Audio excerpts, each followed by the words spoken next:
Hello everyone, welcome back to my channel. कैसे हो सब? आई होप आप सब बढ़िया होंगे। सीए फाउंडेशन मई 2026 का पेपर खत्म हुए तो काफ़ी टाइम हो गया है, बट मैं अभी तक कुछ वीडियो अपलोड नहीं कर पाया क्योंकि मेरे को कुछ काम था। मतलब काम क्या था, मेरे को वेब सीरीज एंड मूवी देखना था एंड मैं थोड़ा चिल करना चाह रहा था। इसकी वजह से मैं अभी तक कोई वीडियो अपलोड नहीं किया हूँ। But now here is the video of my paper review and कैसे क्या हुआ, क्या मैं मई 2026 में पास होगा भी या फिर नहीं, आज की वीडियो में आपको सब पता चल जाएगा। एंड क्या मैं इंटरमीडिएट का पढ़ाई स्टार्ट कर दिया हूँ या फिर नहीं, ये भी आपको पता चल जाएगा। एंड क्या मेरा एक्सपेक्टेशन स्कोर है, सब आपको आज की वीडियो में पता चल जाएगा।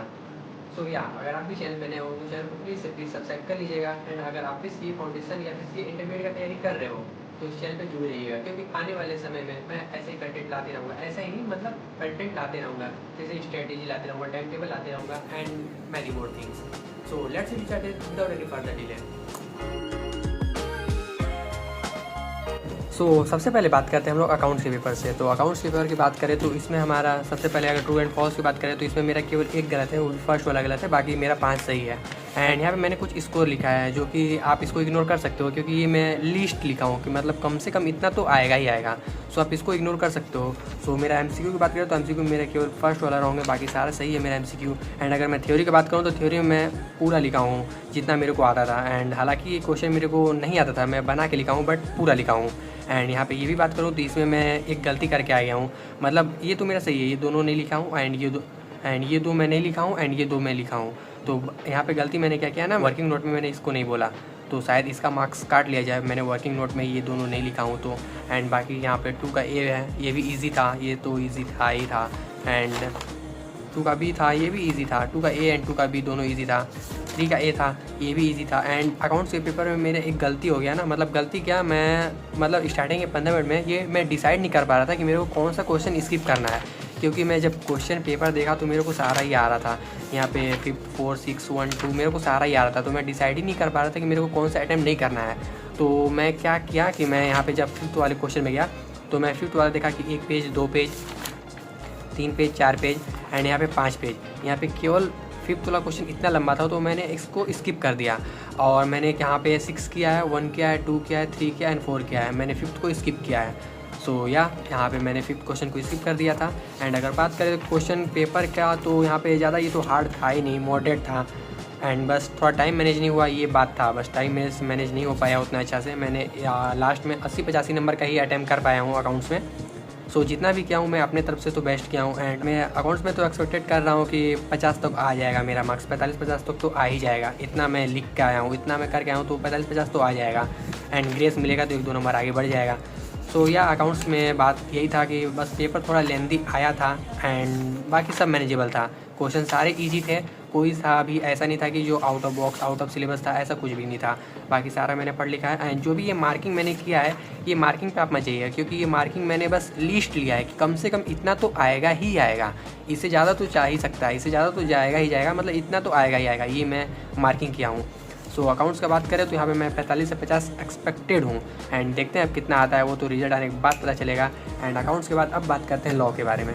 अगर लॉ के पेपर की बात करें तो लॉ का पेपर भी इजी से मॉडरेट में आया था। मैं नहीं कहूँगा ये हार्ड था, क्योंकि मेरे को हार्ड नहीं लगा। हाँ, हालांकि फर्स्ट और सेकंड क्वेश्चन तो हार्ड था, बट 3, 4, 5 एंड 6 ये सारे क्वेश्चन ईजी टू मॉडरेट में ही आएंगे, ये तो हार्ड था ही नहीं। फर्स्ट वाले में क्या बताऊँ मैं, फर्स्ट वाले का ए जो है ये मैंने स्किप कर दिया। मतलब मैं टाइम नहीं मिला था, लास्ट के लिए रखा था एंड लास्ट में मैं नहीं कर पाया, और सब लोग बोल भी रहे हैं ये हार्ड था। तो मैं तो ऊपर से बस पढ़ के मार्क कर लिया था, बाकी मैंने इसको नहीं अटैम्प्ट किया हूँ। एंड बाकी यहाँ सेकंड में बात करें तो इसको मैंने अटैम्प्ट किया है। हालांकि मैंने इसको एकदम परफेक्शन के साथ तो नहीं, बट हाँ मैंने इसको अटैम्प्ट कर लिया है। एंड अगर यहाँ पे सी का बात करें तो यहाँ पे ये भी हो गया था। एंड फिर यहाँ पे सेकंड का ए का बात करें तो ये भी मैं परफेक्शन के साथ तो नहीं कर पाया हूँ, बट हाँ हो गया था। एंड यहाँ पे सेकंड का बी की बात करें तो यहाँ पे सबको एक्सपेक्टेड तो नहीं था ये क्वेश्चन आ जाएगा, क्योंकि ये न्यू कैटेगरी में है। बट हाँ, सबको इतना तो बेसिक नॉलेज होगा ये अकाउंट्स पढ़ने के बाद कि इक्विटी शेयर और प्रेफरेंस शेयर में डिफरेंस क्या था। तो वो अगर अपने से बना के भी लिखे होंगे तो मार्क्स तो मिलना चाहिए, और मैंने भी बना के लिखा है, तो देखते हैं कितना मार्क्स मिलता है। And doctoring of constructive notice का बात करें तो ये भी इजी था, इसमें भी मैं अच्छा स्कोर कर लिया हूँ, मैं पूरा पॉइंट लिखा हूँ। बट यहाँ पे मैं 3 ही मैं लेके चल रहा हूँ कि मेरा कम से कम 3 तो आएगा ही आएगा, 3 या 2.5 ही मैं लिखा हूँ कि कम से कम इतना तो आएगा ही। बाकी मैंने 4 या 5 पॉइंट लिख के आया हूँ, तो उसके हिसाब से एग्जामिनर को तो 4 या 5 4 नंबर तो देना ही चाहिए, क्योंकि 4 मार्क्स का है। बट मैं अपने हिसाब से लिस्ट लेके चल रहा हूँ, कम से कम इतना तो आना ही चाहिए। मैं सब में लिस्ट लेके ही चल रहा हूँ।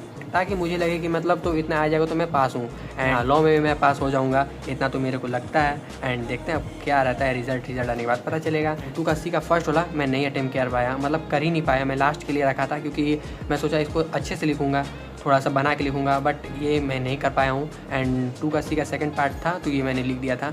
इसे मैंने लिस्ट लेके चल रहा हूँ। मेरे हिसाब से ये 4 नंबर और ये 2 नंबर होगा, तो 2 नंबर का होगा तो 1.5 मिल जाएगा।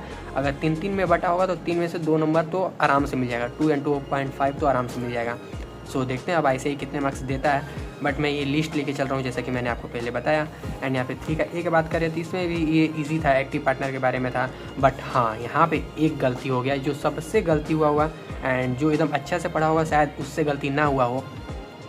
यहाँ पे गलती क्या है, यहाँ पे फर्स्ट वाले में तो यस होगा, ये तो मैंने लिख दिया एंड पूरा अच्छे से प्रोविज़न भी लिखा है। कंक्लूजन में यहाँ पे ये फर्स्ट वाले का तो यस होगा, सबको पता है, बट सेकंड वाले में मैंने इसको यस टाइप किया है, ये यस नहीं होगा, यहाँ पे नो होगा, क्योंकि यहाँ पे 3 years ऑन डिसोल्यूशन बोला है। एंड यहाँ पे आंसर होगा from the date of dissolution से होगा, क्योंकि अगर यहाँ पे from the date of dissolution होता तो ये फिर यस हो जाता, बट 3 years ऑन डिसोल्यूशन है इसलिए इसका आंसर नो होगा। बट मैंने भी इसको गलत कर दिया है तो इसमें मेरा मार्क्स कटेगा, एंड जो गलत किया होगा उसका तो मार्क्स भी कटेगा। सो ये भी इजी था एंड ये मैंने अटेम्प्ट नहीं कर पाया। मैं सोचा था लास्ट में अटेम्प्ट करूँगा बट नहीं कर पाया। मैं सोचा 3 नंबर में इतना बड़ा केस स्टडी है बाद में पढ़ लूँगा, बट लास्ट में मैंने नहीं अटेम्प्ट किया। मैं ऊपर से बस पढ़ा था एंड लास्ट में मैं नहीं अटेम्प्ट कर पाया इसको भी। एंड लॉ में ही मैं शायद 75 to 80 मार्क्स का अटेम्प्ट करके आया हूँ, इसमें भी शायद अकाउंट्स के ही इतना ही मैंने अटेम्प्ट करके आया था। एंड यहाँ पे 3 का B का बात करें तो 3 का B भी इजी था, 3 का B भी हार्ड नहीं था, बट हाँ 3 के B में ये क्या था ना, इन लोग ने सारा चीज़ें एक बार में पूछ दिया। मतलब भाई साहब क्या government company, PFI and government company तीनों चीज़ एक साथ पूछ दिया। तो इसमें मेरे साथ हुआ क्या ना, मैं गवर्नमेंट कंपनी नहीं लिख पाया प्रोविज़न में। गवर्नमेंट कंपनी एंड PFI का थोड़ा सा तो मैं प्रोविज़न में लिख दिया था, बट गवर्नमेंट कंपनी में प्रोविज़न में नहीं लिख पाया। फिर मैं जब कंक्लूजन देने लगा तो कंक्लूजन में फिर मेरे को याद आया कि नहीं गवर्नमेंट कंपनी का भी लिखना था प्रोविज़न में, तो मैं ऊपर तो लिख नहीं पाया था। तो फिर लास्ट में मैं कंक्लूजन लिखने के बाद भी मैंने गवर्नमेंट कंपनी का लिखा है। सो देखते हैं अब ऐसे इस पर मार्क्स देता है या फिर नहीं, क्योंकि मैंने प्रोविज़न में इंक्लूड नहीं किया है, बट हाँ आंसर में इंक्लूड किया हूँ गवर्नमेंट कंपनी।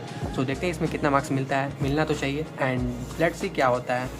एंड उसके बाद यहाँ पे C का बात करें तो ये भी इजी था, एग्जाम्पलरी था, विडिटिव था, तो ये भी इजी था, मैंने लिख दिया था। एंड यहाँ पे डिफरेंस आया था तो ये भी इजी था, ये भी हो गया था बस। एंड बात करें यहाँ पे 4th का, तो मैंने 4th शायद इसमें स्किप किया है। जी हाँ, इसमें मैंने 4th स्किप किया है। एंड हालांकि कोई स्टूडेंट ऐसा होगा ही नहीं कि जो इसको स्किप किया हो, क्योंकि इसमें यहाँ पे फर्स्ट चैप्टर का था जो कि सिंपल सा क्वेश्चन था, 6 नंबर का था एंड इसमें मैं 6 में से 6 ला देता।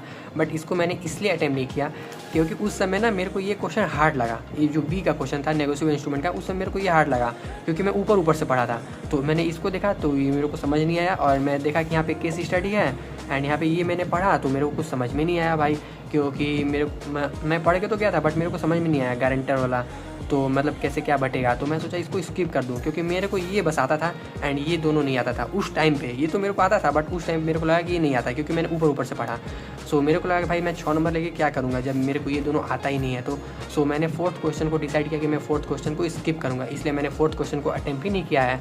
4th क्वेश्चन को तो मैंने अटेम्प्ट नहीं किया है। अगर बात करें 5th क्वेश्चन का, तो 5th क्वेश्चन ये था जो मेरे को थोड़ा ट्रिकी लगा, बट अब देखते हैं इसमें मेरे को मार्क्स मिलना चाहिए। मैं घर आके मिलाया तो नहीं, कुछ सही है एंड कुछ गलत है। एक मेरा इसमें सही है, एक मेरा गलत है। एंड प्रोविज़न में मैंने क्या लिखा है वो तो मुझे खुद नहीं पता है।